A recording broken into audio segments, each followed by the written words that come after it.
প্ৰায় ৫,০০০ বছৰ আগতে ভাৰতীয় উপমহাদেশত গঢ় লৈ উঠিছিল এক উন্নত আৰু ৰহস্যময় সভ্যতা, সিন্ধু উপত্যকাৰ সভ্যতা। এই সভ্যতা মূলতঃ সিন্ধু নদী আৰু তাৰ উপনদীসমূহৰ কাষে কাষে বিস্তৃত আছিল। হৰপ্পা আৰু মহেঞ্জোদাৰো আছিল এই সভ্যতাৰ প্ৰধান নগৰ। এই নগৰসমূহ সুপৰিকল্পিত আছিল। সুপৰিপক্ক ৰাস্তা, উন্নত নিকাশী ব্যৱস্থা আৰু ইটাৰে নিৰ্মিত ঘৰ ইয়াৰ প্ৰমাণ।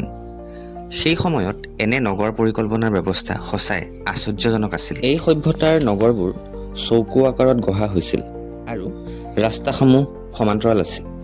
প্ৰায় সকলো ঘৰত উন্নত নিকাশী ব্যৱস্থা আছিল, যি সেই যুগৰ বাবে অতুলনীয়। ইটাৰে নিৰ্মিত ঘৰ, বাথৰুম আৰু পানীৰ ব্যৱস্থা এই সভ্যতাৰ উন্নত চিন্তাধাৰাক প্ৰকাশ কৰে। IVC অৰ্থাৎ ইণ্ডাছ ভেলী চিভিলাইজেশ্যনৰ লোকসকলে কৃষি, বাণিজ্য আৰু শিল্পত যথেষ্ট আগবঢ়া আছিল। গহনা নিৰ্মাণ, মূৰ্তি খোদিত কৰা আৰু মাটিৰ পাত্ৰ বনোৱাত তেওঁলোকে বিশেষ দক্ষতা দেখুৱাইছিল।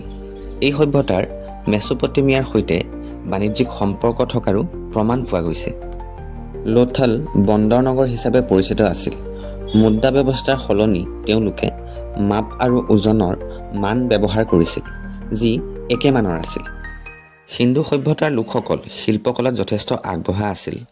মাটিৰ পাত্ৰ, গহনা, মূৰ্তি আৰু মোহৰ নিৰ্মাণত তেওঁলোকৰ দক্ষতা স্পষ্ট।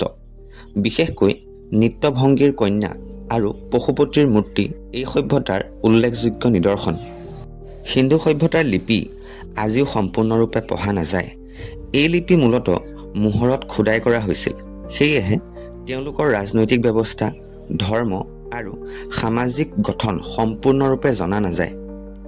তথাপি বৃহৎ ৰাজপ্ৰসাদ, সমাধি বা যুদ্ধৰ অস্ত্ৰ নথকাৰ বাবে বহু ইতিহাসবিদে বিশ্বাস কৰে যে এই সভ্যতা তুলনামূলকভাৱে শান্তিপূৰ্ণ আছিল। সমাজত সমতা আৰু শৃংখলা আছিল বুলি ধাৰণা কৰা হয়।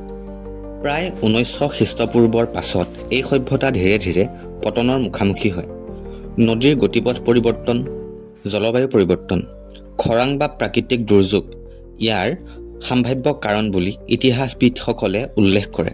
সিন্ধু উপত্যকা সভ্যতা কেৱল অতীতৰ এক অধ্যায় নহয়, ই ভাৰতীয় ইতিহাসৰ ভেটি। ইয়াৰ সুনগৰ পৰিকল্পনা, শৃংখলাবদ্ধ সমাজ আৰু উন্নত চিন্তা আজিও আমাক অনুপ্ৰাণিত কৰে।